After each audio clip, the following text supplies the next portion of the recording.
माझ्या बंधू आणि भगिनींनो आणि सज्जनांनो, आज आपण श्री योग वशिष्ठ स्वर्ग तिसरा याचे कथन करणार आहे। दृश्य के सार्जन के उपाय वासना भेद निरूपण पूर्वक करके लक्षण तथा श्री रामचंद्र जी की तीर्थ यात्रा का विस्तार से वर्णन किया है। जैसे जीवन मुक्त श्री रामचंद्र आदि ने व्यवहार किया था, वैसे ही तुम भी व्यवहार करो, ऐसा पूर्व सर्ग में कहा है। भरद्वाज जीवन मुक्ति स्थिति की प्राप्ति के क्रम के वर्णन के श्रवण द्वारा ही श्री राम जी की जीवन मुक्त स्थिति प्राप्ति के उपाय की जिज्ञासा करते हुए पूछते हैं। भरद्वाज ने कहा, हे ब्राह्मण, आप रामचंद्र जी की कथा का अवलंबन कर जीवन मुक्त की स्थिति का अर्थात लक्षण और लौकिक वैदिक व्यवहार का वर्णन कीजिए। उसका श्रवण करके मैं परम सुखी होऊंगा। भरद्वाज के ये पूछने पर महर्षि लक्ष्मी जी जीवन मुक्ति का लक्षण, स्वरूप, साधन और फल द्वारा जीवन मुक्त स्थिति का विस्तार करने की इच्छा से सुख व पूर्वक ज्ञान होने के लिए पहले संक्षेप से मुक्ति का लक्षण और स्वरूप दिखलाते हैं। श्री वाल्मीकि जी ने कहा, वत्स भरद्वाज, जैसे भ्रमवश रूप रहित आकाश में नीले पीले आदि रंगों का भान होता है, वैसे ही अज्ञानवश ब्रह्म में जगत का भ्रम होता है। इसके लिए प्रमाण और अनुभव से मैंने निश्चय किया है कि निरूप आकाश में नीले पीले आदि रंगों की भांति ब्रह्म में कल्पित अत्यंत असंभावित जगत का समूल अविद्या और उसके संस्कार के नाश द्वारा जैसे फिर स्मरण ही न हो, उस प्रकार विस्मरण होना ही सबसे उत्कृष्ट मुक्ति का लक्षण और स्वरूप है।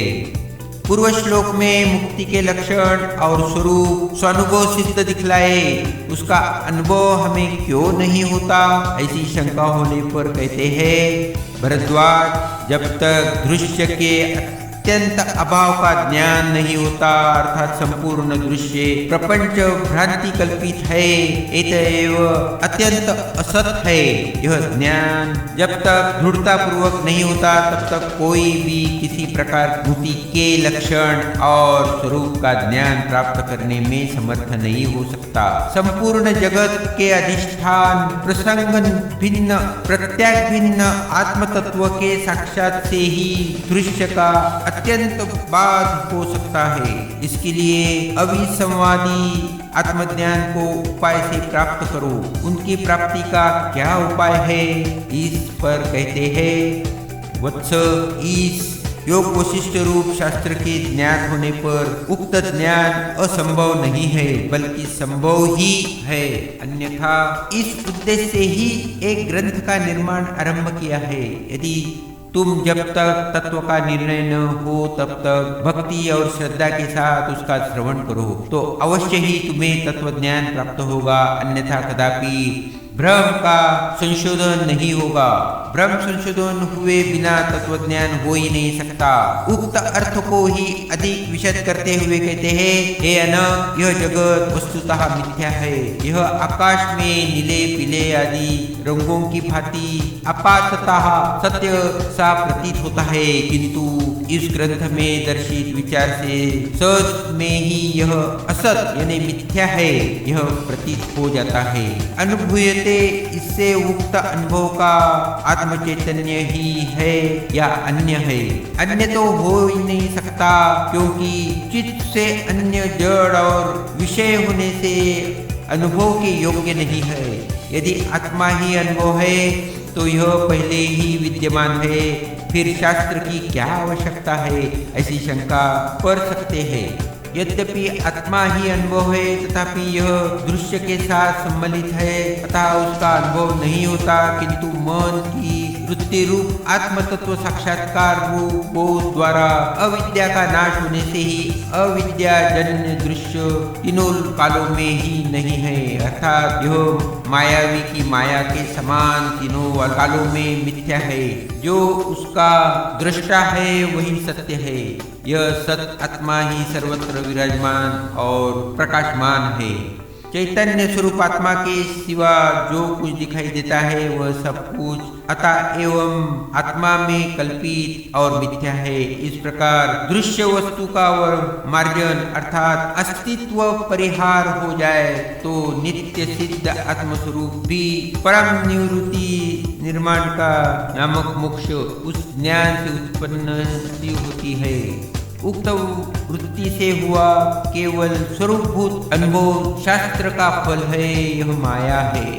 अन्य शास्त्रों में दर्शित उपायों से ही मुक्ति क्यों न हो, अन्यथा पूर्ववत उपाय का ग्रहण न करते हुए अनादि अज्ञान से अंधे अनात्मा का प्रतिपादन करने वाले शास्त्र रूपी गड्ढों में ठोकर खा रहे रागांध जनों के पतन के कारणभूत गर्तु तुल्य तत्शास्त्रों का निर्दिष्ट उपायों से ऐहिक और परलौकिक विषयों में असक्त होकर आचरण कर रहे एतएव विषयों में उपयोग के लिए बार बार जन्म ग्रहण कर रहे हैं मूर्खों को अनंत ब्रह्म कल्पों से भी निवृत्ति यानी निर्वाण मोक्ष नहीं मिल सकती। भाव यह है कि अनादि अज्ञान की ज्ञान से ही अतिरिक्त हजारों साधनों से भी निवृत्ति नहीं हो सकती। उपासना आदि अन्य उपायों से प्राप्त होने वाले सालोक्य आदि और मोक्ष है, उसके निवृत्ति क्यों नहीं होगी। हे ब्राह्मण, निश्चय रूप से वासनाओं का जन्म के बीजों का जो यानी जन्म के बीजों का जो परित्याग है वह उत्तम मोक्ष कहा जाता है। तो मुख्य मोक्ष को अविद्या रूप मल से रहित ज्ञानी ही प्राप्त कर सकते हैं, अन्य नहीं। वासनाओं के नष्ट होने पर वासनाओं के कारण रूप मन के अस्तित्व से फिर वासनाएं पैदा हो जाएगी, उससे बंधन भी होगा। हे ब्राह्मण, जैसे शीत के नष्ट होने पर हिरकण तुरंत गल जाते हैं, वैसे ही वासनाओं के नष्ट होने पर वासना पुंज रूप चित्त शीघ्र नष्ट हो जाता है। मन के नष्ट होने पर भी स्थूल देह रूप बंध बना ही रहेगा। जैसे पिरोए हुए सूक्ष्म सूत्र से यानी धागों से मोतियों का समूह स्थित रहता है, वैसे ही पंचमहाभूतों से बना हुआ यह शरीर वासना से खड़ा है। इस प्रकार उपोत्घात से उत्कृष्ट मुक्ति का वर्णन कर प्रस्तुत जीवन मुक्ति को कहते हैं कि पूरी इच्छा से उसके वर्णन में अपेक्षित वासना द्वैविध्य यानी वासना दो प्रकार की है, ऐसा कहते हैं। वासना दो प्रकार की कही गई है, शुद्ध और मलिन। मलिन वासना जन्म की कारण है और शुद्ध वासना जन्म का नाश करती है और मोक्ष का साधन है। मलिन वासना का लक्षण कहते हैं, वासना बीजों के अंकुरित होने के अज्ञान ही सुक्षेत्र है। अज्ञान रूप सुक्षेत्र से जिसका कलेवर खूब विशाल हुआ है, अर्थात विषयों के अनुसंधान के अभ्यास से खूब बड़ी हुई राग द्वेष और आदि से वृद्धि को प्राप्त होने के कारण धन अहंकार रूप क्षेत्र के स्वामी द्वारा भली भांति पाली पोषी हुई अतएव शोभित इसी पुनर्जन्म कारिणी वासना को पीड़ित लोगों ने मलिन कर दिया है। शुद्ध वासना का लक्षण कहते हैं, जो भुने हुए बीज के समान अंकुर उत्पन्न करने की शक्ति को शून्य होकर रहती है, अर्थात पुनर्जन्म की उत्पादक कारण न होकर केवल मात्र प्रारब्धवश देह आदि का अवलंबन करके रहती है, अर्थात देह धारण मात्र से पर्यवसित होती है, वह शुद्ध वासना कही जाती है। जैसे बीज के अंदर पहले से ही विद्यमान और सूक्ष्म अंकुर समय जल मिट्टी आदि के संबंध से आविर्भूत हो जाते हैं, वैसे ही वासनाओं के अंदर पहले से ही विद्यमान आगामी जन्म परंपरा काम कर्म आदि निमित्त से आविर्भूत होती है, क्योंकि अत्यंत अनंत का जन्म ही नहीं हो सकता।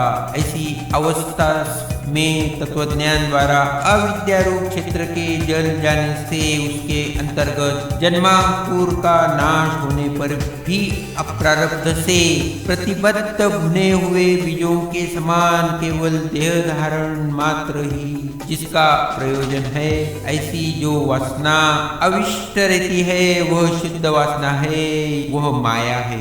उक्त अर्थ को ही पुट करते हुए पुनर्जन्म का निवारण करने वाली शुद्ध वासना जीवन मुक्त पुरुषों के शरीर में चक्र में भ्रमण करके समान मूल संस्कार रूप से रहती है, अर्थात देह धारण रूप कार्य से उनके भी वासना के अति तत्व का अनुमान होता है।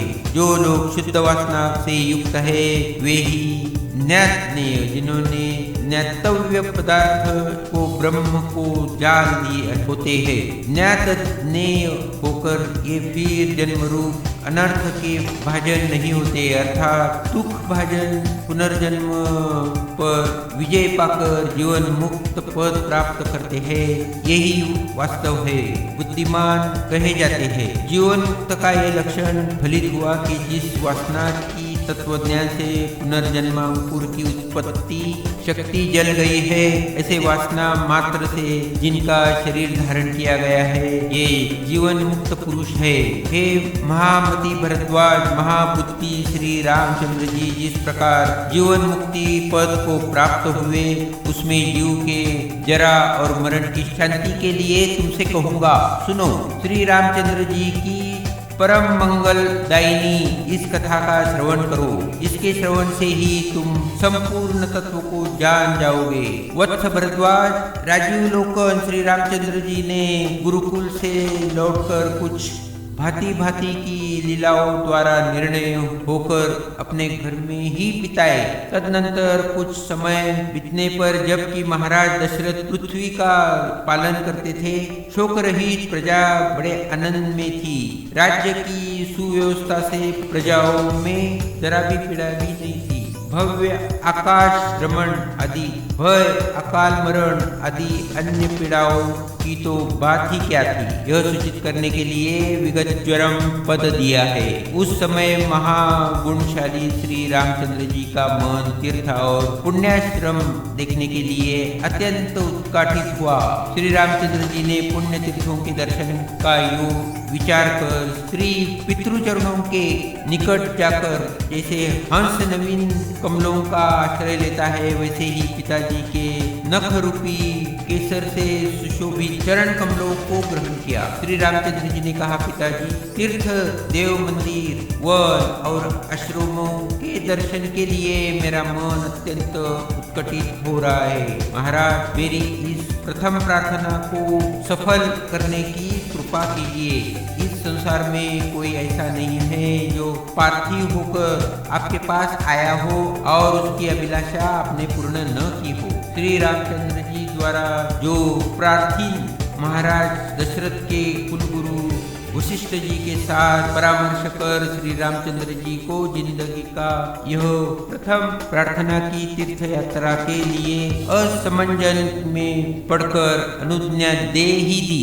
शुद्ध नक्षत्र और शुद्ध दिन में ब्राह्मणों द्वारा मंगल पाठ कराकर एवं मंगलमय वेशभूषा से शरीर को अलंकृत कर आशीर्वाद दे रही माताओं द्वारा पुनः पुनः आलिंगन कर खूब विभूषित किए गए श्री रामचंद्र जी भाइयों वशिष्ठों द्वारा प्रेरित शास्त्रज्ञ ब्राह्मणों कतिपय अपने प्रेमी श्रेष्ठ राजकुमारों के साथ तीर्थ यात्रा के लिए अपने घर में निकले। नगर ललनाओं से भौरों की पंक्ति के समान चंचल नेत्रों द्वारा बड़े आदर के साथ देखे जा रहे श्री रामचंद्र जी जब नगर से निकले तो नगरवासियों ने उनकी यात्रा के उपलक्ष्य में मंगल के लिए सूरी घोष को अपना अभिनंदन किया। जैसे बर्फ की झड़िया से हिमालय आच्छादित हो जाता है, वैसे ही ग्रामीण महिलाओं के चंचल हाथों से बरसाई गई लाजा यानी धन आदि की दृष्टि से उनका शरीर व्याप्त हो गया। श्री रामचंद्र जी ब्राह्मणों को दान सम्मान आदि से अपने वश में करने, प्रजाओं के आशीर्वाद सुनते और दिशाओं के अंत भागों को देखते हुए गहन वनों में खूब घूमे। तदुपरांत अतिश्रेष्ठ अपनी राजधानी कौशल को आरंभ कर श्री रामचंद्र जी ने स्नान, दान, तप, ध्यान करते हुए पवित्र तस नदी तट, पुण्यवन, आश्रम, जंगल, देशों की सीमाओं में स्थित समुद्र और पर्वती के तट, चांदनी के समान स्वच्छ श्री भागीरथी, नील कमल के तुल्य निर्मल श्री यमुना, सरस्वती, सतलज, चिनाव, इरावती, केवल वेणी नदी, कृष्णा से मिली हुई वेणी, निर्विंध्या, सरयू, चर्मण्यति, वितरता, प्यास, बहुधा, प्रयाग, नेमिधारण्य, धर्मारण्य, गया, काशी, श्रीशैल, केदारनाथ, पुष्कर, ब्रह्मपात्र, मानस सरोवर, उत्तर मानस, हैगिव तीर्थ, अग्नितीर्थ, महातीर्थ, इंद्र द्युम्नसर आदि पुण्यतीर्थ, पुण्यतम नदिया, नद, तालाब आदि के सादर दर्शन किए।